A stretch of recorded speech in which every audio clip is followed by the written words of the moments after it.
who would get to the in-person event. And looks like we're off. Breaking news. Breaking news coming in that Krzysztof Duda was late for the match and he's going to get a 6.5 minute time penalty for that. Wow. Oh my goodness. In a best of 2, he starts with 3.5 minutes on the clock. Wow, that is incredible. Unprecedented. I don't remember that ever happening in the Champions Chess Tour. Punctuality is encouraged. I mean, this is a professional series, a professional tour. So understandably, this would happen over the board, Tanya. If a player were late, their clock would have started. So it makes a lot of sense, but massive handicap, massive uphill challenge now. Do you think Duda's going to be able to handle that? I'm in shock, but I completely understand because Alireza Firouzja was there. He was waiting in front of his screens. We could see him for a while, waiting for Krzysztof Duda to arrive. And being this late for the start of the match, the penalty's been given out. How does Duda deal with this? He starts with the black pieces as well. By the way, David, the opening we have on the board, great call by you. Alireza sticks with what he's been playing so far. It's worked well for him. 3 minutes on the clock. Oh my goodness. Yeah, that is, I mean, we talk about Armageddon and bidding low. Normally the players in that one, they bid around the 7-8 minute mark. And even that carries a huge amount of risk. Here, you've got the black pieces. Yes, you do get increment, but 3 minutes is not much time at all. It's basically, you're playing blitz, your opponent's playing rapid.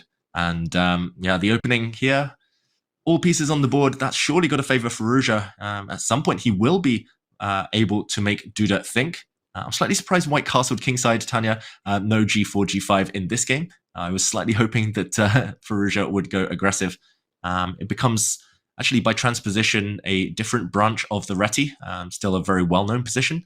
But you can see Duda now, Tanya, shielding his eyes. He just needs to focus. He needs to make purely instinctive decisions. No time to calculate as White gets these hanging pawns in the center. What do you make of the early middle game here? Wow, I'm just still thinking about the clock, and I think it's the right thing to do, but this is a huge disadvantage for Duda, of course, and the game has just started, and this is such a dynamic pawn formation. The d4 and the c4 pawn, the big question is, can Black get to them quickly, attacking the center, forcing one, and he starts with a developing move, which does eye one of the 2 pawns. And David, the whole idea revolves around, are you able to push these pawns successfully, or do you create a weakness when you end up doing that? So I do think Black eventually wants to put the rook on c8, maybe even jump further with that knight from c6 to a5, start targeting the c4 pawn as well. The other way to go about it is put your queen 1 step forward, bring the other rook to d8, and it all revolves around the pawn central play. On the other hand, if Alireza gets a good d5 in, the bishop on b2 gets super strong. There are questions to be answered from Black's king. Definitely. And Duda's been burning even more time, Tanya. He didn't move that whole time you were explaining the plans. And rook c8, like you said, it's the most natural move. It's the most healthy move. But it took him, what was that, half a minute there? He can't afford that time. This is just the beginning of the fight. And like you say, it revolves around whether White can ever strike with d5. If Firouzja can time it well, I don't think Black's going to survive with no time on the clock. So, okay, cagey maneuvering stuff right now, but your plan on the board? It's a classic. It's a typical plan in these formations. I want to ask you, do you think if it was Magnus who was late, and how many times have we seen that happen at tournaments, where somehow the organizers always find a way to delay the start of the OTB games? Do you think we would have given him a 6.5 minute delay? I'm not so sure. That being said, there has been a trend towards being kind of towards this zero tolerance, as we call it. Magnus used to turn up late, like you said. They'd always have speeches. They'd delay the start. But we all remember the World Blitz, where Magnus arrived 2.5 minutes late to a 3-minute Blitz game, had only 30 seconds on his clock. Tournament organizers catching on. They're really trying to stamp down on tardiness, on the lateness here. So, yeah, it is what it is, right? It's Duda's got to face this. It's adding to the drama, if anything, but it's self-inflicted. And the thing is, if this is how it is, now it's sort of set the precedence. It's set the rule. And it doesn't matter who arrives late to the game. If you're late, you've got a time penalty to deal with. And with a 10-minute format, it just means that players cannot afford to do that. And let's not forget, in the losers bracket, it's a best of 2. If the time comes to haunt him, that would mean Duda will have to win on demand the next game. So it's going to be a tough one. He has to rely so much on intuitive decisions when you got less time on the clock. Small calculations, but based more on intuition. David, he's trying to get pieces off the board. Knight d7 challenges White's very active knight on e5, which also ends up being a bigger attack on the c4 pawn. Yeah, Duda's last move was great. So I'm hating his clock situation, but I'm loving Black's position, actually. The hanging pawns, you want pieces on the board if you're the one with them, because the more pieces that disappear, the weaker they become, simply. It's easier for Black to attack these pawns. And like you say, Tanya, big threat on the board. Knight takes knight would not only ruin the white pawn structure, but pick up a pawn in the process. It's not actually that easy for Firouzja. This knight on c3, it looks counterintuitive, but it's misplaced. It actually wants to be on the d2 square in this type of structure where it more easily protects the pawn in front of it. Right now, there's a bit of a breakdown in coordination for White. Knight takes knight only trades on Black's terms. Black will develop the queen very happily. You mentioned this is the plan, queen d7 anyway, sliding the rook across to d8. And if you don't take this knight, then how are you even keeping your c4 pawn? Suddenly, Firouzja deep in the tank, thinking for a while, and I don't see any natural moves. Last move in Duda's favor. I agree with you. Position-wise, it looks like it's advantage Duda. Clockwise, it looks like it's disaster Duda right now. Knight to d7, it feels as if Black has done everything right. The pieces are coming at the right spot to target White's center. Alireza is the one who has to answer questions right now. And David, like you highlighted, that if knight takes knight, the queen jumps to where it really wants to. But it's hard to find an option. And I think for Alireza, it's about striking in the center at the right time with d5.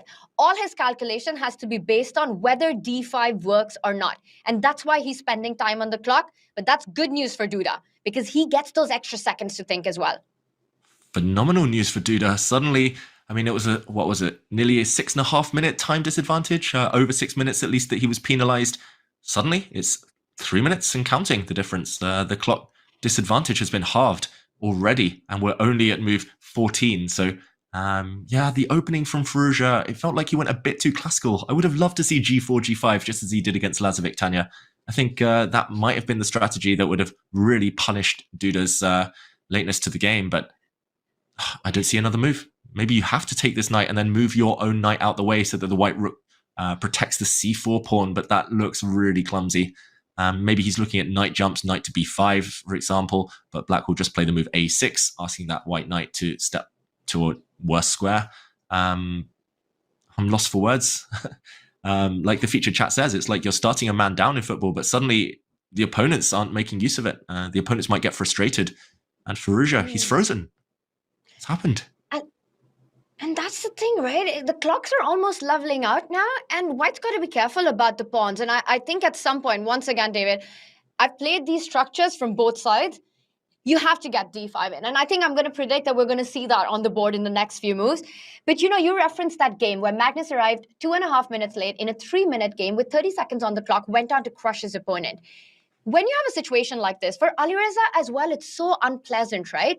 It adds to the pressure. You see your opponents down to 3.5 minutes, and you almost feel like now you're the one who has to win on demand, because how can you not?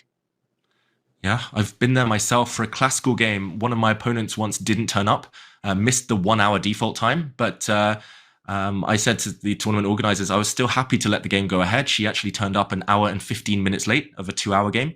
So I had an hour and 15 advantage on the clock, but I couldn't deal with it. I was flustered. She was playing quickly on instinct. I was getting frustrated that nothing was happening, that I couldn't break through, that she still seemed calm and relaxed. And I was lucky to get away with the draw. Same happened with Nigel Short. His opponent turned up 24 minutes late for a 25-minute rapid game. And his opponent went on to win. And Tanya, great prediction. Knight takes knight, d5. Firouzja's going all in right now. But it's a pawn sacrifice. What do you make of this? I said that it's going to happen in the next few moves, but I wouldn't have predicted it would happen so soon, because knight takes pawn. What does he have in mind? We're about to find out. Yeah, is it all bluster right now? Firouzja, I think desperation more than anything. Like you said, d5 is the main plan, Tanya, but he didn't want to have to play it in this position. Now there's a hit on the white bishop, so there's no time to, for example, trade. Whoa, to trade off on e6, I was going to say. Queen takes queen. Looks like it's about to win a piece. Maybe his idea is to take back with a knight on d1. if there's a queen exchange to defend the bishop on b2. Ooh, we're going to find out. Duda. We're already in blitz territory, right? The moves are coming in so fast. Both players are under 3 minutes now. And there are tactics to calculate as well. You're suggesting knight takes queen. You might even be thinking about bishop takes queen. I don't think it really works because there's a discovered on the bishop on e7, but the lines get crazy. I think it has to be around knight takes queen after this check. Yeah, first he throws in a check, a good inclusion, a nice little intermezzo there. He makes sure that he won't be a pawn down in the incoming endgame. But yeah, knight takes, I think you're right, Tanya. There's some fancy tactics in the air. You could, if king takes pawn, consider bishop takes knight check first. So I'm more inclined to take this pawn back with the black rook, but he takes with the king. And now it's going to be 2 bishops, but wow, the blue arrow makes an appearance, Tanya. Bishop takes knight, forced. By far the best move. White's still suffering there, though, right? Suffering, but also it's the most natural move. I think Alireza is definitely going to play this. And look at the clock situation. Now he only has a minute at advantage. He's worse in this endgame. For Duda, he's going to have a really nice bishop pair, open position, and a passer on the queen's side that eventually he can try to create. Bishop takes knight. The rook will capture the bishop back. And once you take the queen, Duda can activate the other rook on f8, bringing it to one of the open files. David, this has gone so well for Jan Krzysztof Duda, given the handicap he started with.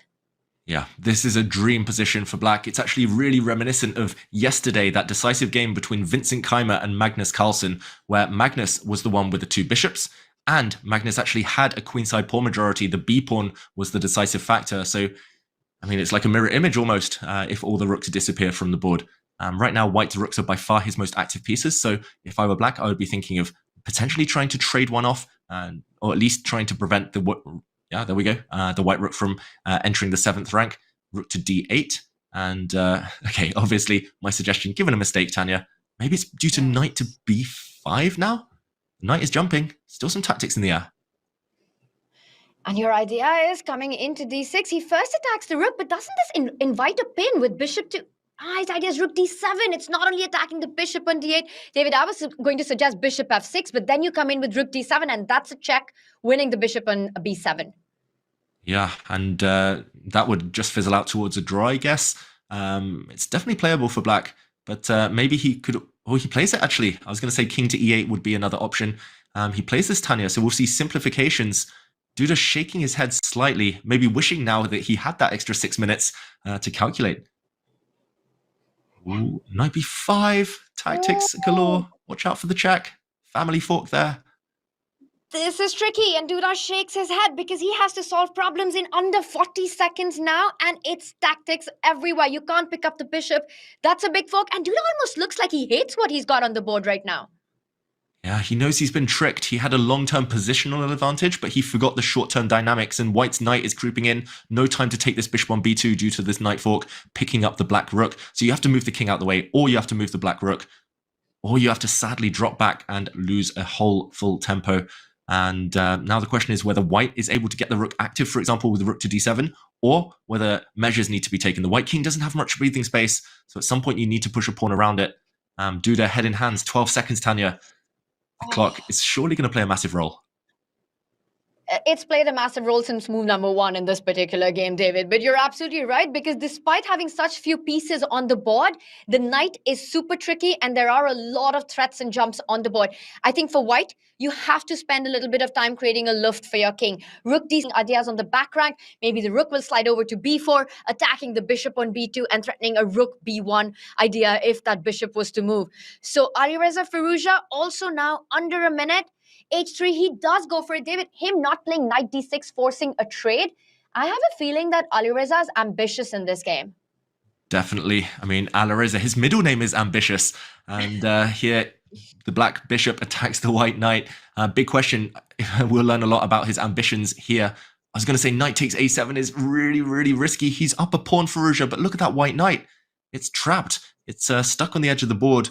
But the bishop now coming to try and defend it. And okay, black apparently missing a stronger move, but that's irrelevant. Pawn to b5.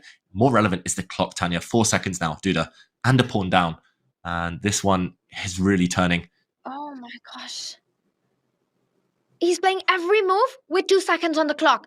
That knight from a7 has gone far too beyond enemy lines, and I really don't see it coming back anytime soon. Alireza Firouzja has to rely on activity. He brings the rook forward, the black king joining the party, centralize your king in every endgame. Rook c1, he's blundered his rook. It is a mouse slip. Oh my gosh. Krzysztof Duda makes a blunder with 1 second on the clock. A mouse slip. Rook c1, blundering a rook. Blunders the game away. And it is Alireza Firouzja who prevails in game 1.